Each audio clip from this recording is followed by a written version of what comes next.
We provide you the platform to turn your dreams into reality. Give wings to your aspirations with KR Mangalam University. क्या Trump ने tariff लगाने का रास्ता निकाल लिया? तो बड़ी खबर आपको बता रहे हैं कि अमेरिकी राष्ट्रपति डोनाल्ड ट्रंप भारत सहित पूरी दुनिया पर फिर से टैरिफ लगाने वाले हैं। ये बड़ा सवाल बन चुका है। ऐसी खबरें इसलिए चल रही हैं क्योंकि अमेरिकी वित्त विभाग के एक अधिकारी स्कॉट बेसेंट ने इस बारे में एक इशारा किया। उन्होंने वाशिंगटन में वॉल स्ट्रीट जर्नल के एक कार्यक्रम में बताया कि ट्रंप की सरकार ने सुप्रीम कोर्ट के फैसले के बाद कानून पर दोबारा काम किया और अगले कुछ महीनों में टैरिफ फिर से लागू हो जाएंगे। अमेरिकी वित्त मंत्री स्कॉट बेसेंट ने टैरिफ को लेकर नया संकेत देते हुए कहा कि राष्ट्रपति डोनाल्ड ट्रंप को टैरिफ नीति के मामले में झटका लगा है, लेकिन कुछ महीनों में टैरिफ फिर से लागू हो जाएंगे। ये बयान तब आया जब पिछले महीने सुप्रीम कोर्ट के फैसले के बाद अमेरिका ने टैरिफ वसूली रोक दी थी, जिसमें कहा गया था कि ये शुल्क गैर कानूनी है। तो आपको बता दें कि अमेरिका ने भारत पर टैरिफ को 50% से घटाकर 18% कर दिया था। रूसी तेल खरीदने पर लगने वाला 25% जुर्माना बाद में हटा दिया गया था। अब आशंका जताई जा रही है कि भारत समेत बाकी देशों पर फिर से बेस टैरिफ लागू हो सकता है। ब्लूमबर्ग की रिपोर्ट के अनुसार आपको बता दूं, वाशिंगटन में वॉल स्ट्रीट जर्नल के एक कार्यक्रम में बेसेंट ने कहा है कि टैरिफ नीति के मामले में हमें सुप्रीम कोर्ट में झटका लगा है, लेकिन हम धारा 301 के तहत अध्ययन लागू करेंगे या संचालित करेंगे। इसीलिए जुलाई की शुरुआत तक टैरिफ पहले के स्तर पर वापस आ सकते हैं।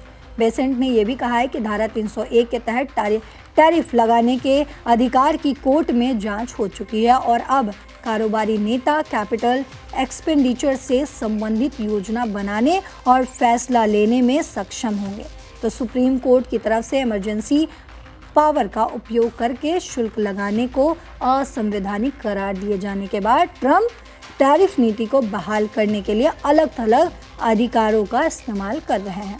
तो आपको बता दें कि अंतर्राष्ट्रीय आपातकालीन आर्थिक शक्तियां अधिनियम यानी कि IEEPA के तहत अमेरिकी सरकार ने टैरिफ पेमेंट के तौर पर 130 अरब डॉलर से ज़्यादा का अमाउंट जुटाया था, लेकिन फिर कोर्ट ने इसे गैर कानूनी करार देते हुए सरकार को टैरिफ का भुगतान करने वाली कंपनियों को रिफंड जारी करने का आदेश दिया था। लेकिन गुरुवार को बेसेंट ने ईरानी तेल खरीद के खिलाफ दोनों देशों को चेतावनी भी दी कि व्हाइट हाउस में उन्होंने कहा कि हमने देशों को बता दिया है कि अगर आप ईरानी तेल खरीद रहे हैं या आपके बैंकों में ईरानी पैसे जमा हैं तो हम कार्रवाई करने के लिए तैयार हैं।